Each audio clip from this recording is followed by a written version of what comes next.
Olá, meu nome é Alexandre Henrique e irei iniciar as aulas 24 a 26 do curso de Biologia 3 e iremos iniciar agora o assunto dos cordados. A gente estudou toda a zoologia, poríferos, quinidários, platemídeos, nematelmídeos, anelídeos, artrópodes, moluscos e os equinodermos. Agora vem os cordados.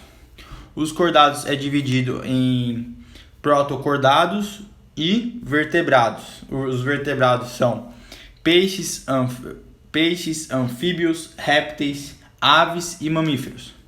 Então a gente vai estudar o que une todos esses protocordados e vertebrados para que sejam todos cordados.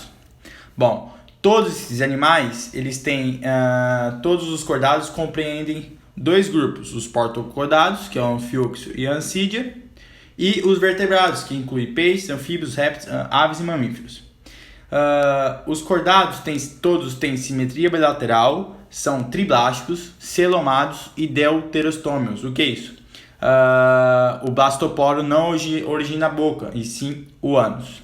Durante o desenvolvimento embrionário, todos os cordados têm, na fase de neurula, apresentam ectoderme, revestido o corpo, o tubo nervoso dorsal, a notocorda e a mesoderme lateral e o arquento delimitado pelo endoderme. Então todos os cordados têm tubo nervoso dorsal ou tubo neural, notocorda e fendas branquiais em algum momento da vida. Em algum estágio da vida, eles têm fendas braquiais. Nós, humanos, temos fendas braquiais enquanto estamos no processo de desenvolvimento embrionário. Então, todos os cordados têm celoma, arquêntero, notocorda e tubo neural. A gente estudou isso mais nos processos de desenvolvimento dos folhetos embrionários e a gente sabe que todos os cordados têm, novamente, tubo nervoso dorsal, notocorda e fendas branquiais em algum estágio da vida. Bom, como divide os cordados em protocordados e vertebrados, iremos iniciar o estudo dos protocordados. Tem dois principais subfilos, os cefalocordados, o principal representante é o anfíoxo, e o urocordado, ou túnica, que tem como representante a assídia. O anfíoxo, vamos estudar os dois, o cefalocordado e o urocordado, o anfíoxo e a assídia. O anfíoxo, que é um cefalocordado, é um animal marinho que vive com a parte posterior do corpo enterrada na areia. Algumas vezes ele se desprende e, com movimentos ondulatórios laterais, nada até o outro ponto, onde volta a se enterrar. É um animal filtrador, promovendo uma corrente de água que penetra pela boca e sai por um poro situado na parte ventral e posterior do corpo. Com a água entram partículas alimentares constituídas por protozoários, algas e larvas microscópicas. O alimento é retido e aproveitado pelo animal. Então aqui a gente tem a imagem dele, ele tem a parte dorsal, a parte ventral e ele se enterra na areia e ele consegue sua alimentação através da filtração. Ele engole água, filtra o alimento e ele tem um sistema digestório completo, portanto ele tem boca e ânus. Ele tem a boca e o ânus. Tem notocorda na parte dorsal, tem o cordão nervoso, tem as faringes, as fendas faringianas, tem também as gônadas para a reprodução e a sua respiração é feita pelas fendas branquiais. Os protocordados apresentam na fase adulta uma organização muito parecida com a de uma neurula. O revestimento do corpo é feito pela epiderme, originada da ectoderme, o qual também forma o tubo nervoso dorsal, que no anfíoxo apresenta um encéfalo pouco diferenciado. As estruturas mesodérmicas são a notocorda, que persiste durante toda a vida do anfíoxo, o que não faz dele um vertebrado, e diversos componentes, como musculatura, gônadas, sistema excretor e sistema circulatório. O celoma mantém-se no adulto na forma de uma cavidade denominada átrio. A notocorda tem posição paralela ao tubo nervoso dorsal e se estende até a parte anterior, onde se encontra o encéfalo primitivo do animal. Essa é a razão pela qual o anfíoxo é classificado como um componente do subfilo cefalocordados, porque ele tem a notocorda mais desenvolvida no encéfalo, portanto, cefalocordado. O endoderma origina o sistema digestório, que no anfíoxo apresenta boca e ânus, sendo a boca rodeada por expansões, os círculos, com função táctil que contribui para a captação de água. Na parte anterior do tubo digestório há inúmeras aberturas laterais, as fendas faringianas ou fendas branquiais, por onde a água entra por meio da boca, atravessa e passa para o atroceloma, deixando o corpo por meio de poro situado, parte ventral, o poro do átrio. Então, é onde ocorre a respiração. O tubo digestório tem uma espécie de cária na parte ventral, conhecida como endostílio, onde as partículas alimentares são revestidas e enviadas para frente, sendo realizada sua digestão. Os alimentos digeridos de digestão extracelular e os nutrientes são distribuídos pelo sangue às células do corpo. Materiais não digeridos são eliminados na forma de fezes, através do ânus, localizado posteriormente em relação ao poro do átrio. Então, aqui está o poro do átrio e aqui está o ânus, após o ânus, posteriormente. O sistema circulatório é aberto, havendo lacunas, principalmente na região das fendas faringianas. Nessa área também estão localizadas as estruturas excretoras. As excretas são retiradas do sangue e eliminadas no átrio. O anfíoxo tem inúmeros pares de nefrídeos que se abrem na cavidade celomática e coletam as excretas. A eliminação da água com resíduos ocorre através do atrioporo, na parte ventral. Então, o atrioporo está aqui, ó. O poro do átrio, então sai a água, as excretas daqui, ó. A respiração é cutânea, portanto da pele, e os vasos sanguíneos da superfície realizam trocas gasosas com a água circundante. O anfíoxo é dioico, portanto tem macho e fêmea. As gônadas liberam as gametas no átrio e a exterminação se dá através do poro. A fecundação é externa e o zigoto formado gera uma larva bastante parecida com uma forma adulta. Agora vamos estudar a assídia, que é um urocordado. A assídia tem uma fase larval móvel, muito parecida com o anfíoxo, dotada de ampla faringe, com fendas branquiais, átrio, tubo neural curto e uma notocorda que se estende até a cauda. Por isso que ele é urocordado, porque a notocorda vai até a cauda. É por isso que a assídia é classificada no subfilo urocordados. No entanto, a fase larval tem curta duração e ocorre uma rápida metamorfose. Ela se fixa em um substrato e começa a gerar a forma adulta séssil, portanto a assídia ela é parada, que tem forma arredondada e é revestida por uma túnica secretada pela epiderme. Possui um sifão inalante, aqui a túnica, tá vendo? Túnica, e tem um sifão inalante, por onde entra a água e sifão exalante, através da água sai. A assídia também é um animal filtrador. As principais modificações da larva para a forma adulta são a faringe e o átrio se expande-se, enquanto o tubo nervoso reduz-se e passa a restituir um pequeno glândulo. A faringe é dotada de fendas faringianas e do endostilo. A notocorda desaparece e a epiderme secreta a túnica. Os urocordados são também denominados tunicados. Desenvolve as glândulas e o seu sistema excretor e circulatório aberto. A água entra pelo sifão inalante, passa pela boca e dela passa as fendas faringianas, sendo transferida ao átrio, de onde é eliminada pelo sifão exalante. A água que entra no sifão inalante traz oxigênio e partículas alimentares, as quais são retiradas pelos endostilo e depois submetida à digestão.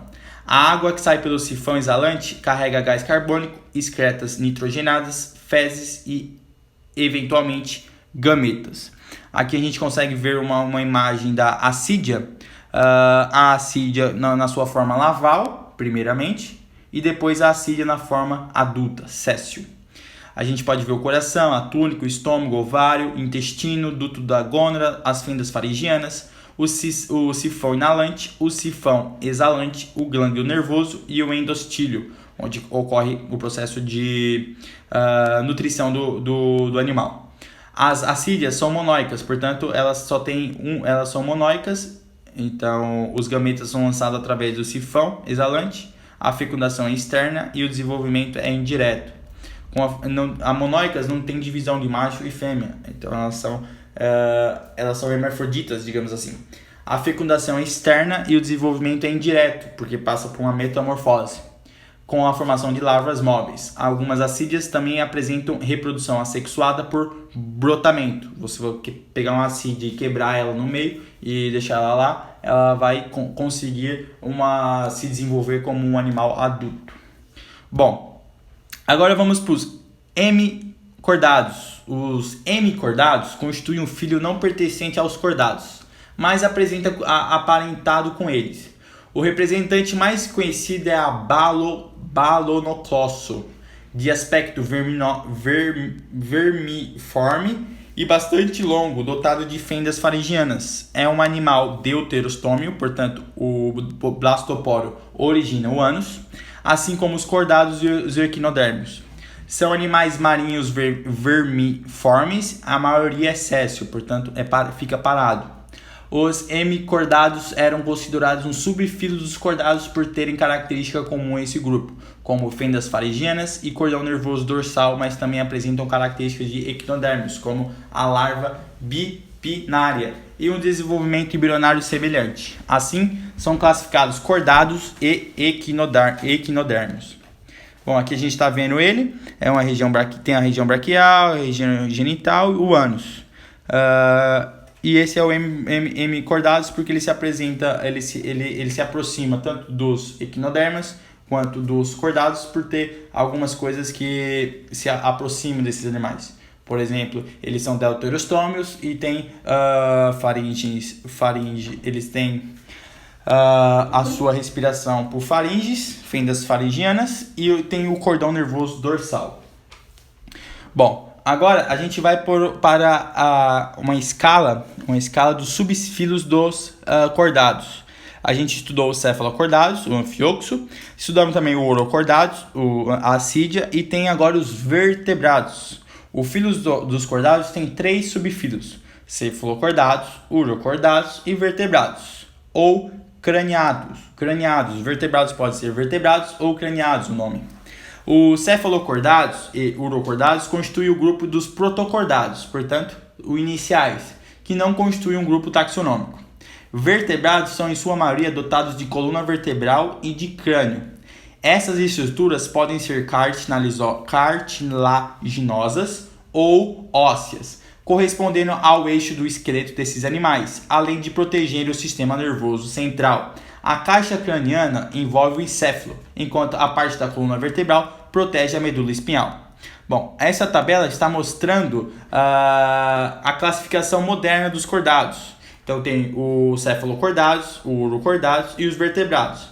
Os vertebrados é dividido em agnatos, lampreia e peixe-bruxa, aqueles que não têm mandíbula, e aqueles gistosmato, que tem mandíbula. São os peixes e os tetrápodes. Os peixes podem ser os condictes e pode ser feito de ossos ou de cartilagem, que é os tubarões. Então, os tubarões é cartilaginoso e os condríticos são os peixes ósseos. E tem os tetrápodes, que tem patas, que tem como classe os anfíbios, os répteis, as aves e os mamíferos.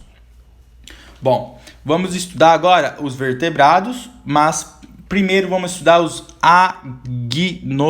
agnatostomados, ciclostomados. São animais exclusivamente aquáticos e têm boca com forma de funil, dotada de dentículos.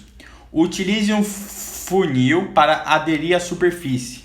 Podem atracar outros animais raspando sua pele com os dentes, nutrindo-se de sangue e de outros tecidos.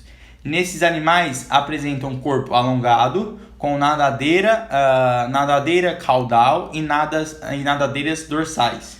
A notocorda persiste durante toda a sua vida. Portanto, a notocorda não é substituída pela coluna vertebral. Não, ele continua a sua vida inteira, na vida jovem até adulta, com a notocorda. Na lampreia, a notocorda se mantém envolvida pela coluna vertebral cartilaginosa. No peixe bruxa, não ocorre formação de coluna vertebral. Suas fendas faringianas são expostas e visíveis nas laterais do corpo. Tem respiração branquial. A água passa pelas fendas e banha as brânquias. Expansões vascularizadas que realizam trocas gasosas. O sangue que sai das brânquias é ricamente oxigenado. O gás oxigênio é então distribuído aos tecidos pelo sangue. Os tecidos realizam respiração celular, processo que libera gás carbônico, transportado pelo sangue às brânquias, onde é liberado na água. Esse padrão é mantido nos peixes. Larvas de anfíbios, os geríneos de sapos e rãs, apresentam brânquias externas, assim como os ciclostomos.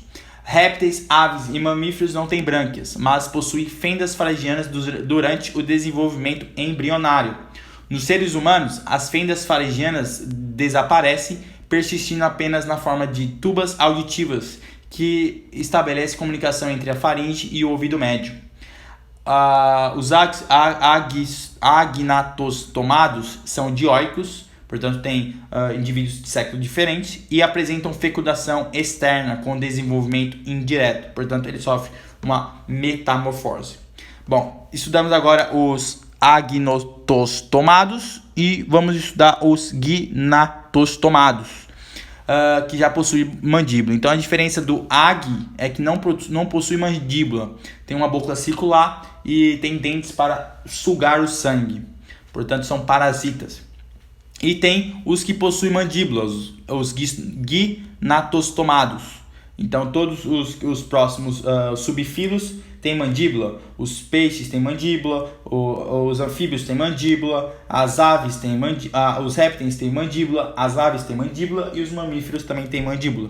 Então os gnatostomados, os vertebrados que apresentam fendas faringianas em pelo menos uma fase de seu desenvolvimento, o agnatostomado arcos braquiais, estruturas ecléticas situadas entre as fendas faringianas. Eles são considerados as estruturas das quais se originam as mandíbulas, no processo evolutivo ocorrido de um ancestral agnatostomado para os primeiros gnatostomados. Os primeiros agnatostomados foram ostracordados, com forte armadura recobrindo a cabeça. Então a gente pode ver o ostracordermus, que tem uma armadura recobrindo a cabeça, e isso é um registro fóssil dessa evolução para os ciclostomos ou agnatostomados para os gnatostomados. Então eles possuem mandíbula, inclui peixe, anfíbio, répteis, aves, mamíferos, possuem arcos branquiais, estruturas esqueléticas situadas entre as fendas faringianas. Provavelmente os arcos branquiais originaram as mandíbulas, assim os axomas ancestrais deram origem aos primeiros gnatostomados. Peixes são aquáticos, os demais gnatostomados tiveram a sua história evolutiva associada à conquista do ambiente terrestre. E existem os vertebrados terrestres, são originalmente dotados de 4 membros, sendo designados como tetrápodes. Então a gente está falando da evolução. Bom, na aula que vem, na próxima aula, vai ser Cordados 2 e a gente vai falar dos peixes e dos anfíbios. E no Cordado 3, a gente vai falar dos répteis, das aves e dos mamíferos. Ok? Então a gente falou nessa aula da evolução dos agnostomados para os gnostomados e a característica que une todos os cordados. Todos os cordados têm tubo nervoso dorsal, notocorda, que alguns podem ter substituído por uma coluna vertebral, e as fendas branquiais ou na faringe ou faringianas, que todos os animais têm, todos os cordados têm em algum momento do desenvolvimento embrionário. Ok? Deixa o like, compartilhe e até a próxima.